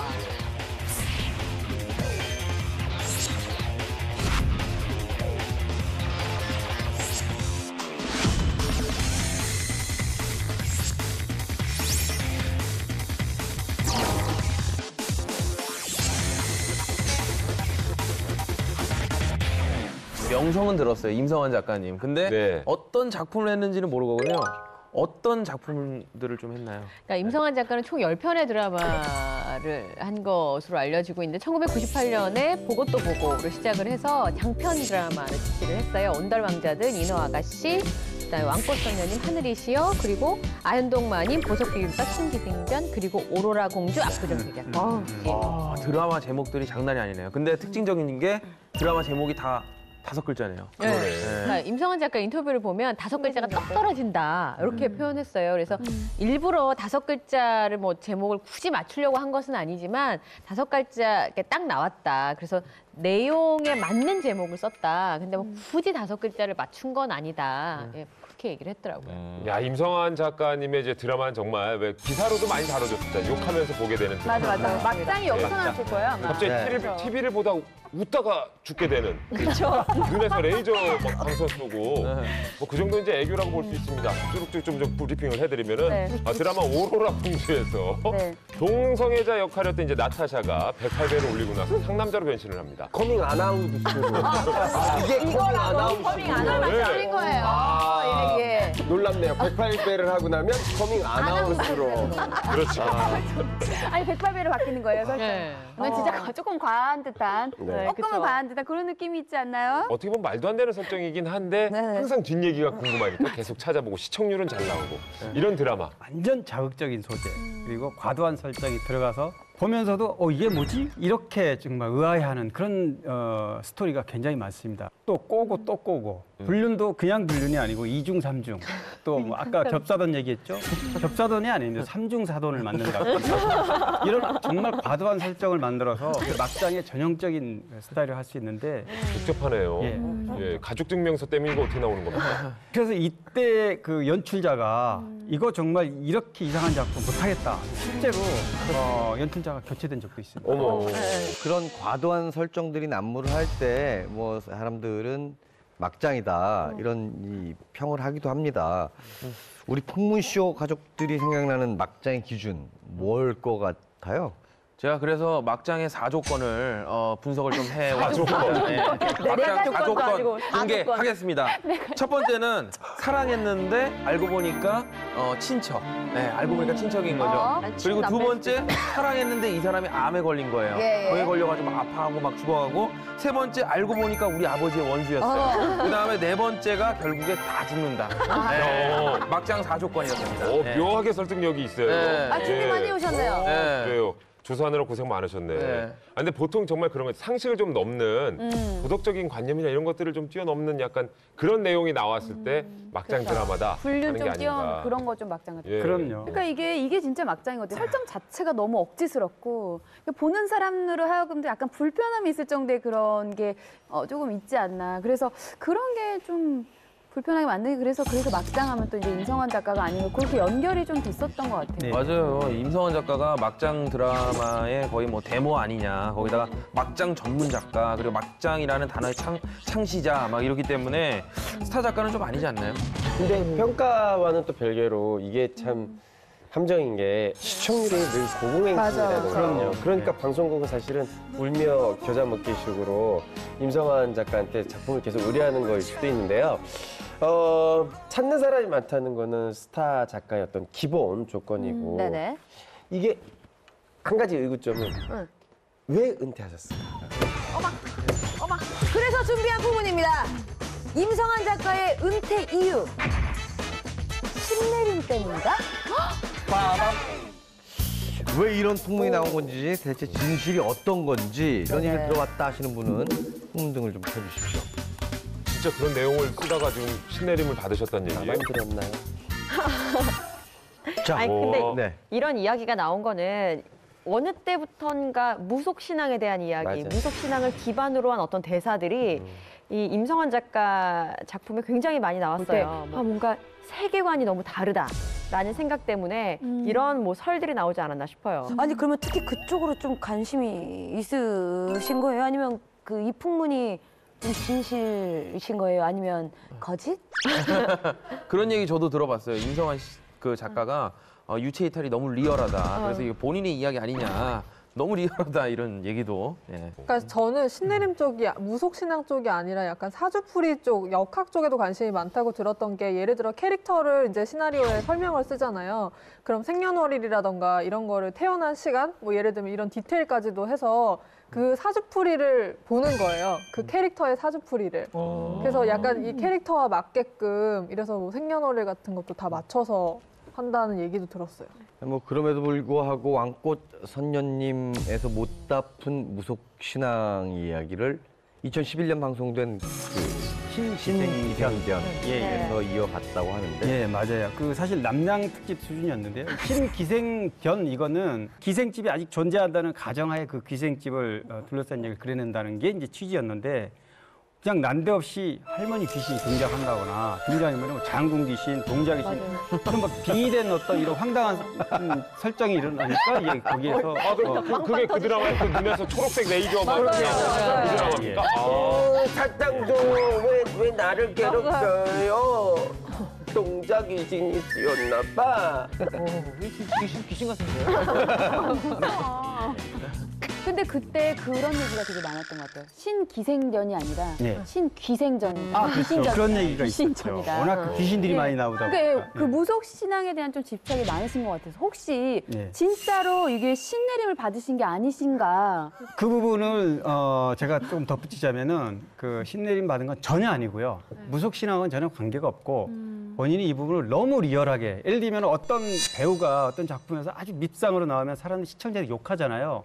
욕한다는 거는 그 배역을 너무 잘 소화했다는 건데 이 임성환 작가야말로 이 대본을 자기가 취재해가지고 한 건데 무속 신앙이 아닌가 의심이 갈 정도로 완벽하게 써낸 거죠. 그렇게 사람들이 오해할 정도. 그러니까 뭐 본인 취향에 대한 집착인 거죠. 뭐 신내림은 받은 건 아니시죠. 맞습니다. 근데 그 신내림뿐만 아니라 또 임성한 그 작가님만의 그 특징이 있는 것 같아요. 첫 번째가 이제 싸움할 때 정말 유탄전을 막 싸우죠, 그냥. 정말 치고이란 게 없는. 아, 진짜 그 싸우는 그 급이 진짜 다른 그런 드라마였던 것 같아요. 임성한 작가의 전매 특허라고 할 수 있는 것 중에 하나가 바로 뺨을 맞은 인물은 뺨을 그대로 때린다. 맞사대기군요, 맞사대기. 인어 아가씨에서 조금 논란이 됐기도 했는데 여자들의 싸움이 이제 절정에 이르면 과연 어디까지 갈 수 있는지 제대로 된 막싸움을 보여주기도 하는데요. 여주인공이 아버지의 그 후처의 뺨을 때리는, 그러니까 나이도 굉장히 어르신을 어쨌든 뭐 그 마음의 분노가 있지만 후처의 뺨을 때리는 장면은 지금까지도 굉장히 충격적인 장면으로 꼽히고 있죠. 뭐 이뿐만 아닙니다. 뭐 병을 깨고 협박하기 뭐 이런 거로 친구 목에 커피를 들이붓기 그리고 컵이 놓인 쟁반을 통째로 던지기. 뭐 이런 오로라 공주에서는 뭐 니킥을 하면서 아, 이거 패싸움을 촬영할 때도 하는. 힘들 것 같아요. 이거 잘못하면 진짜 사고 날 텐데. 진짜 싸움이 일어날지 모르겠어요. 진짜로. 감정이 몰입이 되니까. 그러면서 임성한 작가 드라마를 보면 항상 춤이 나오지 않습니까? 그렇죠. 첫 회에는 꼭 춤이 나와요. 그리고 중간중간에는 이유 없이 춤이 나와요. 그리고 아현동 마님 드라마에서는 당시 유행했던 원더걸스의 텔미 춤이 또 선보이기도 했죠. 임 작가님이 저처럼 흥이 좀 많은 거 아닐까 싶습니다. 텔미, 텔미, 텔미. 네. 이렇게 뜬금없는 이게 바로 임성한 작가 드라마인 스타일이죠. 거죠. 네. 지금 잘 보석 비빔밥을 제가 출연을 잠깐 했어요. 아무도 몰랐구나. 압구정 백야에서는 한복 입은 신혼부부가 대화 후에 뜬금없이 위아래 요걸 쳤대는 거예요. 아, 맞아. 저 그거 생각나요. 맞아. 그러니까 신혼 첫날 밤에 댄스 추고 쌍둥이 나왔다. 뭐 이런 설정. 뭐 좀 약간 뜬금없긴 한데 타이밍이 그런 타이밍이 좀 이렇게 추시죠. 아니, 이런 말도 안 되는 그런 연기를 하라 그러면요. 제가 만약 배우라면요. 싫어요. 싫어요? 네, 안 할 겁니다. 그래서 그런지 주인공은 대부분 아주 생짜 초보 신인이거나 아니면은 중고 신인인 경우가 많아요. 그러니까 데뷔한 지 오래됐는데 아직까지 알려지지 않은 그런 신인들이 많은데 아무래도 그들 입장에서는 자신이 주인공으로 이제 덥석 캐스팅이 되면 영광이고 사실 또 임성한 작가 드라마가 시청률이 높게 나오다 보니까 이를 통해서 또 다른 기회를 얻을 수 있기 때문에 사실 이런 것 때문에 거부하기는 힘들죠. 대표적인 배우가 장소희 씨 아닙니까? 맞아. 그렇죠. 예, 이 온달 왕자들에서는 단역으로 이제 출연을 했다가 인어 아가씨 때 주연을 꿰차면서 중국 내 인기도 뭐 엄청나다고 들었어요. 5번이나 재방송이 됐다고요, 인어 아가씨가? 그러니까 우리가 막장이라고 부르는 독특한 내용들은 처음 대본 받을 때는 그런 내용들이 없겠죠? 그렇죠. 이제 완대본이 나온 상태로 시작하는 게 아니라 네네. 모르고 있다가 받는 경우도 굉장히 많죠. 신기생전에선 레이저 쏘고 빙이 돼서 논란된 그 이명 선배님 있으시지 않습니까? 자기도 모르게 자기도 그 귀신의 피해자라고 나와서 말씀을 하셨어요, 이분이. 그 전까지는 그 캐릭터를 잘 잡아간다고 그렇게 생각을 하셔서 그런 평가를 받았다가 빙이 된 순간부터 검색어 순위에서 귀신에게 밀렸다. 연관 검색어 귀신. 네. 그래도 아무리 지금 이렇게 저희가 웃고 막 그렇게 하지만 막장은 시청률 진짜 잘 나와요. 시청률이 진짜 잘 나오잖아요. 그래서 욕하면서 본다는 게 막장 아니에요. 네. 그러니까요. 참 특이해요. 이제 제가 또 브리핑 들어가는데요. 네네. 참 놀랍습니다. 이것도 놀랍습니다. 임성한 작가의 첫 장편 드라마 보고 또 보고는 평균 시청률이 44.6. 와우. 그리고 대박. 최고 시청률은 심지어 57.3%. 와, 더 높은 거예요, 지금. 입니다. 대박. 이 드라마로 일약 스타 작가가 됐습니다. 이제 그런 다음에 온달 왕자라는 드라마는 보고가 종영한 지 1년 만에 시작한 드라마였음에도 불구하고 마지막 그 시청률이 무려 35%였다고요. 야, 그러면 진짜 수입도 대단했을 것 같은데요. 그 임성한 작가의 드라마 한 편당 원고료가 얼마? 고정 질문이네요. 고정 질문. 얼마야? 아니야? 좀 2003년 당시 기준으로 봤을 때 스타 작가가 최고 1,000만 원까지 회당 받았는데 임성환 작가 경우에는 스타 작가로 발돋움하게 해준 그 드라마 인어아가씨 중반부터 이런 최고 대우를 받은 것으로 알려져 있어요. 근데 그렇게 따지면은 이제 인어아가씨가 246회였었는데 이 중에서 절반이었으니까 회당 1,000만 원을 받았다고 하면은 당시 원고 수익이 한 10억 원 정도 될 수 있다고 볼 수도 있죠. 진짜 억소리 나네요. 일일 드라마를 많이 했으니까 더 횟수가 많아서. 네. 그 일일 드라마 같은 경우에는 정말 말 그대로 횟수가 많기 때문에 오로라 공주 같은 경우에도 무려 150부작이었었거든요. 평당 1,800만 원 정도를 받은 것으로 알려졌는데 다 합치면은 27억 원 정도 되고요. 또 압구정 백야 같은 경우에도 그 연장을 좀 했었죠. 그러면서 149부작이 예정이었었던 걸로 알고 있는데 작품 2편으로 약 54억 원 정도의 수익을 올린 걸로 알려져 있습니다. 엄청난 몸값으로 화제가 된 스타 PD가 있죠. 어디로 옮긴다더라, 얼마를 받고 움직인다더라. 본인 외에도 까지도 포함해서 대거 그 C 회사로 이동한다. 이렇게 시청률도 잘 나오고 어떻게 보면 원고료도 높고 한데 왜 은퇴를 하신 걸까요? 임성환 작가의 이제 마지막 작품이 압구정 백야인데 아무래도 그동안에 쭉 이어졌던 막장 드라마 표본으로 퇴출 논란이 있었던 거에 대한 심적 부담이 크지 않았나. 그것도 무시할 수 없는 요인이라고 할 수 있죠. 이제 제가 임성환 작가 은퇴 직전에 제가 마지막으로 인터뷰한 기자거든요. 은퇴에 대한 심경을 여쭤봤더니 굉장히 설득 끝에 이제 겨우 답을 얻은 내용이긴 한데 지지난해, 그러니까 재작년에 포털 사이트에서 프로필도 다 내렸어요. 그 이유도 드라마계에서 조용하게 떠나고 싶었다. 그게 1순위였고 또 보고 또 보고를 할 때부터 드라마 10개를 하는 게 목표였고 또 그것이 망하지 않는 것이 목표였는데 지금 다 이루었다. 그래서 나는 은퇴를 정말 깨끗하게 하는 것이다 라고 말을 했어요. 뭐 퇴출 논란 이런저런 막장 논란도 있었지만 그래도 자신의 목표를 다 이루었기에 그만둔 것뿐이라고 딱 선을 그었죠. 그럼 저기 은퇴한 이후에 임성환 작가님은 어떻게 지금 지내고 계십니까? 그러게요. 실은 뭐 사생활이라든지 뭐 그 드라마 집필 외에 좀 다른 활동도 궁금하긴 해요. 워낙에 좀 특이하신 분이니까. 그렇죠. 예. 임 작가는 이제 드라마 하늘이 시어라는 작품을 할 때 그때 조연출을 했던 분과 결혼을 했어요. 근데 연하남이었는데 띠동갑 아래예요. 12살 아래 그 조연출하고 결혼을 했고 물론 뭐 불행하게도 그 조연출은 이제 나중에 사별을 하면서 다시 싱글이 됐는데 아무튼 그런 그 사적인 개인적인 생활도 우여곡절이 좀 있었던 분입니다. 자, 그럼 어떻게 이렇게 잘 나갔다고 볼 수 있는 임성환 작가는 정말 은퇴를 한 건지 무슨 복귀 계획은 없는 건지 궁금합니다. 제가 그때 여쭤봤었는데 절대 일단 그런 계획은 없고 자기는 무조건 쉬고 싶다. 3년에서 5년간은 무조건 여행만 다닐 거다라고 이야기를 했어요. 그 추후에는 또 어떻게 될지 두고는 봐야겠죠. 공중파 출신 PD들도 많이 옮겨갔어요. 네, 예능 PD 중에서 가장 많은 종편 러브콜과 화제가 된 스타 PD가 있죠. 네. 나 PD? 오, 맞습니다. 심지어 나 PD님은 본인 사인도 있다고 들었어요.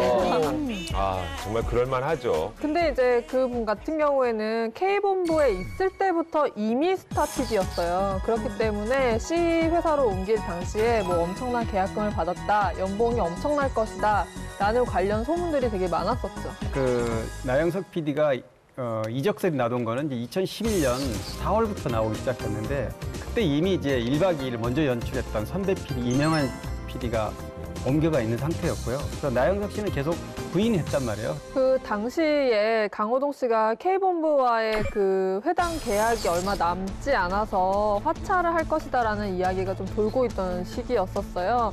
그런 가운데다가 이제 나영석 PD 이적 기사까지 이제 나오다 보니까 이러다가 1박 2일이 위기에 휘말리는 게 아니냐라는 이제 위기설이 제기되기도 했었는데요. 그 본인 외에도 1박 2일 작가들까지도 포함해서 대거 그 C 회사로 이동한다라는 얘기까지 있으면서 좀 여러 가지 말들이 많았었죠. 그럼 나영석 PD 입장은 어땠나요? 저 그때 기억나는데 2011년이 종편이 연말에 출범하기로 예정돼 있었잖아요. 그래서 스타 PD들의 이적에 대한 이야기들이 굉장히 많이 나와서 이때 나영석 PD는 어디로 옮긴다더라, 무한도전의 김태호 PD는 얼마를 받고 움직인다더라 라는 얘기가 굉장히 많았어요. 근데 그때 두 사람 다 아니라고 부인을 했었고, 아까 김현지 기자가 얘기한 것처럼 강호동 씨 뭐 하차설까지 있는 상황이어가지고 사실 국민들은 그때 멘붕인 상황이었었거든요. 그래서 나는 1박 2일을 두고 절대 갈 수 없다 이런 입장을 표시하기도 했었는데, 그러니까 더 많이 사랑해달라 시청자를 달래기도 했었습니다. 그렇지만 시즌 1 종료 후에 결국 이적을 했잖아요.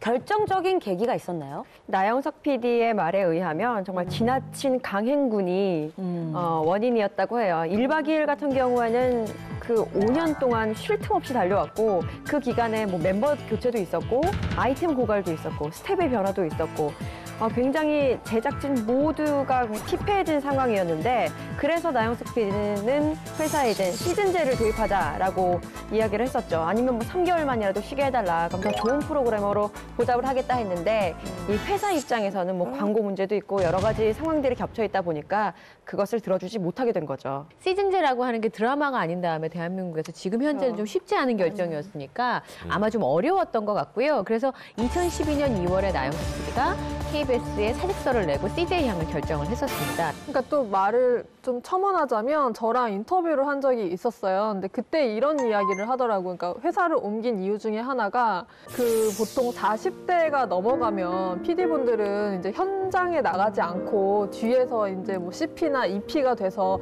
사무실에서 일을 하게 되잖아요. 근데 그런 삶을 살고 싶지 않았대요. 그래서 또 다른 회사에서 좀 자신이 현장을 오래 할 수 있는 기회 발판을 찾았다라는 얘기를 하더라고요. 실제로 이적 후 처음 한 작품이 꽃보다 할배입니다. 진짜 재밌었어요. 배낭 여행을 주제로 한 예능이었죠. 이후 작품들도 아주 대단합니다. 꽃보다 누나, 꽃보다 청춘, 그리고 많은 꽃보다 시리즈가 아주 연 히트를 쳤었죠. 그리고 정말 지난해 한 해를 정말 휘몰아쳤던 먹방, 톡방, 이것의 어떤 선두주자도 어떻게 보면 나영석 PD의 프로그램이라고 봐도 돼요. 맞아. 삼시세끼 같은 경우가 그랬는데, 뭐 먹방, 톡방뿐 아니라 정말 그 귀농으로의 어떤 로망까지 만들어준 프로그램이라고. 탑스타분들이 또 많이 나오셨어요. 삼시세끼 같은 경우는. 또 하나 더 있어요. 또 웹방송이라는 신개념 방송을 또 만들어낸 계기가 된 신서유기도 있죠. 그렇죠. 여기서 긴급 풍문입니다. 여행 프로그램의 대명사 나영석 PD. 알고 보면 집돌이? 빠밤. 그럼 뭐 전 세계가 나의 집이다, 뭐 약간 뭐 이런 느낌이에요? 여행을 굉장히 좋아하실 것 같죠? 네. 아니에요? 근데 또 아니랍니다. 저희 매체랑 또 인터뷰를 하면서 또 물어봤더니 실제로는 여행보다는 집에서 그냥 자고 만화 보고 뒹굴뒹굴 하시는 걸 훨씬 더 좋아하신다고. 야, 참 의외인데요. 쉬는 날이면 여기저기 이렇게 그 여행도 다니고 가족끼리 이렇게 다니실 줄 알았는데. 쉬는 날은 그냥 집에서 푹 주무신다고 하고요. 이제 사실 너무 바쁘니까 평소에 가족들이랑 있을 시간이 좀 없잖아요. 그래서 쉬는 날만큼은 가족들과 좀 시간을 보내고 가끔 주말에는 또 따님과 함께 여행을 다닌다. 잠깐만요. 결혼 했어. 결혼하지 마요. 나느님 가셨어요? 초등학생입니다. 나느님. 나느님. 몰랐어요. 그나저나 저기 집을 자주 비우실 것 같은데 저기 그 와이프 되시는 분이 별로 이렇게 안 좋아하실 것 같아요. 아니 안 찾는데요. 워낙 바쁘니까 밤샘 작업도 많고 하니까 아예 안 찾으시고 대신 모니터를 또 자주 해주신대요. 나영석 PD의 아내가 홈쇼핑 PD라고 합니다. 그래서 꾸준히 모니터를 해주고 또 이런 뭐 당부하는 것이 또 있다고 합니다. 당부요? 어떤 네. 당부를 하죠? PD인데 제발 방송에 그만 나와. 너무 얼굴 알아보니까. 네. 좋은 조언이시죠. 약간 욕심이 있다 생각할 때 이제는 어떻게 보면 트렌드가 되셨으니까. 맞아. 네, 하나의 또 출연자가 되셨잖아요. 그만큼의 좀 캠이라든지. 깐족 캐릭터. 네, 깐족 캐릭터. 아니 깐족 캐릭터 우리 김 아나운서님. 싸울 사람도 많은데 제가 PD하고도 싸워야 되냐고요. 이 깐족 가지고. 네네. 예, 깐족도 지금 레드 오션이 피가 터집니다 지금. 예, 너도 깐족 할 거지? 네, 죄송해요. 예. 하지 마요. 네, 죄송합니다. 진짜로 상쾌한 것 같아요. 그 방송에서 PD님이 직접 이렇게 방송에 나오시면서 같이 공개했던 게 그 나영석 PD님이 처음이신 것 같아요. 그러니까 워낙 사람들이 이제는 길거리 다니면 많이 알아본다고 하더라고요. 근데 얼마 전에 이제 동네를 딸아이와 이렇게 지나가는데 사람들이 이제 막 나영석이다 이렇게 수근수근 대면서 알아보는 척도 하고 사진 찍어달라고도 하고 사인 요청도 하고 이랬는데 그때는 이제 너무 민망하고 부끄러워가지고 막 약간 좀 못하겠다는 손사래를 치고 이제 넘어갔는데 나중에 딸이 지나가면서 아빠한테 아빠가 무슨 연예인이냐고 웬만하면 사진 찍어주고 사인하지 왜 그거 안 해주냐고 그랬대요. 그래서 그런 이유는 아니었었는데 이러면서 그 얘기를 하더라고요. 1박 2일에서 백지영 씨가 그 한번 강호동 씨 같이 이렇게 얘기해 준 한 적이 있었거든요. 그래서 백지영 씨가 또 의리 있으시잖아요. 아, 우리 이지혜 좀 써달라고 좀 부탁을 들었다고 하더라고요. 근데 몇 년 된 건데 아직 연락이 없어가지고. 전날이 안 된 거 아니에요? 기억이 안 나시는 거 얘기를 했어요, 했다고 저한테. 믿고 싶은 거겠죠. 아니야. 저한증 없어요. 아니요. 없어요. 아니 또 이렇게 나 PD님이 이렇게 승승장구 하시니까 밥 안 드셔도 배 부르시겠어요. 그러게요. 이제 나 PD님 그럼 CJ의 뼈를 완전 묻으시는 겁니까? 뭐 사실 얼마나 탐내는 곳이 많겠어요. 그렇죠. 그래서 최근에는 또 다른 이적설이 돌았습니다. 그 계속 지금 뭐 MCN 사업이나 뭐 이런 거에 워낙 신서유기가 잘 되니까 네. 고민을 하고 있다 이런 얘기가 있더라고요. 어떤 프로젝트를 본인이 직접 하고 싶을 때가 온다면 물론 그때는 또 이적할 수도 있겠죠. 그러니까 방송 관계자들이 촉각을 곤두세우는 대목이 어떤 거냐면 스타 연예인들이 움직이는 것에 따라서 뭐 이렇게 아까 말씀하신 수억의 돈이 오가는 건 이해가 되지만 방송국이 아까 말씀하신 정직원인 PD가 움직이는 것 그리고 사실 공중파에 있다가 그 케이블로 옮기는 것 자체가 되게 신선한 일이었기도 했었거든요. 그래서 나영석 PD가 그런 새로운 길을 했었기 때문에 또 어떤 선택을 할지 굉장히 귀추가 주목되는 거죠. 나가서 독립 뭐 프로덕션을 차린다든지 그렇지 않으면 다른 방송사로 이적을 할지 아니면 우리가 생각하지 못했던 어떤 제3의 길을 선택할지 그게 관심사이긴 합니다. 네, 진짜 스타 작가, 스타 PD의 행보에 많은 사람들의 이목이 집중되는 것 같은데요.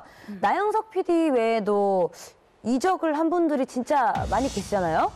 네, 그 나는 가수다를 연출하고 기획했던 김영희 MBC 전 예능 PD는 현재 중국 제작사 대표로 있어요. 그리고 이 제작사의 놀러와를 연출한 신경수 PD, 그리고 아빠 어디가의 강궁 PD, 나 혼자 산다를 연출한 문경태 PD를 영입하기도 했죠. 사실 이렇게 PD들이며 작가들이며 중국으로 많이 넘어가는 게 요즘 대추세이다 보니까 일각에서는요, 방송계가 중국의 자본에 잠식되고 있는 거 아니냐라는 우려의 목소리도 많이 나옵니다. 사실은 우리 방송 콘텐츠를 중국이 그대로 지금 만들어진 콘텐츠를 수용하다가 중국에서 거대 자본을 가지고 그렇죠. 우리 제작진 PD와 나중에 PD가 가면 연기자 또 MC 따라가게 돼 있잖아요. 네. 그걸 이제 직접 컨트롤하겠다는 그런 야심을 갖고 있는 겁니다. 물론 작은 자본이 아니고 좀 더 큰 자본을 가지고 크게 눈높이를 갖는 거는 좋은 건데 그런 경계해야 될 부분은 근데 저는 좀 더 우려스러웠던 게 방송사에 있어 보면 한 사람이 예능 PD 만들어지는데 최소 10년 그렇죠. 이 걸리잖아요. 네. 근데 이렇게 우르르 가서 가버리면 사실은 밑에 있는 후배 PD들이 보고 배우거나 공백이 아니면 굉장히 협업하거나 시너지하는 그 자체가 무너지는 게 사실은 더 큰 문제가 그렇죠. 아닐까. 맞습니다. 저는 그런 생각이 좀 들어요. 그러니까 사실은 중국 시장에 대한 어떤 활로의 개척 이런 부분들이 사실 또 다른 기회장이 될 수도 있습니다만 윈윈 하는 것들이 있어야지 제로섬이 되는 거는 굉장히 위험하다는 생각이 들고요. 자신의 자리를 묵묵히 또 지키고 계신 분도 계세요. 예를 들면 뭐 무한도전의 김태호 PD 같은 분은 10년 넘게. 10년 넘게 그 자리를 굉장히 지키면서 방송사고의 어떤 의리도 좀 지키고 있고 네. 한때 또 이적설이 또 굉장히 많이 들었었잖아요. 네, 제가 아까 말씀드렸던 것처럼 나영석 PD가 움직인다는 소문이 한창 돌 때 이적설이 돌았었어요. 그래서 그랬죠. 네, 그때 김태호 PD는 사실은 JTBC로 움직인다는 얘기가 되게 많았었어요. MBC 인력들이 많이 움직였었기 때문인데 그래서 그때 뭐 10억에서 30억 얘기가 있었는데 김태호 PD는 가지 않는다고 부인을 했고 심지어는 그 M본부에서는 보도자료를 해서 안 간다. 예, 그런 내용을. 회사 차원에서요? 네, 회사 차원에서 공식 보도자료를 직접 내기도 하긴 뭐 했었죠. 얼마나 놀랐겠어요. 김태호 PD가 움직인다는데. 상징적인데. 예, 계약 영순일 텐데 그렇지 않겠습니까? 근데 제 생각으로는 글쎄요, 저는 안 옮길 것 같은데. 저도 안 옮길 것 같다는 생각이 드는 게 그러니까 김태호 PD에게 무한도전은 그냥 연출자로서 전부인 것 같아요. 이제는 뭐 무한도전하면 당연히 유재석 씨와 함께 김태호 PD가 모두가 다 떠오르잖아요. 그리고 그 자체가 이제 무한도전이 브랜드가 돼서 이와 관련해서 뭐 상품들도 많이 나오고 여러 가지 사업도 하고 있기 때문에 아마도 굳이 옮길 이유는 없지 않을까라는 생각이 들어요. 자, 뭐 스타 못지않은 그 주목과 대우를 받고 있는 스타 PD들 또 작가분들이 점점 늘어나고 있고 그분들의 영향력이 점점 커지고 있습니다. 스타 작가, 스타 PD 전성시대 앞으로 더 큰 활약 기대하겠습니다.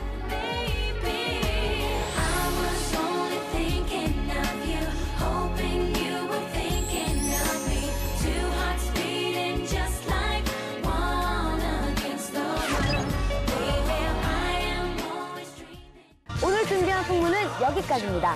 밀착 토크. 쇼.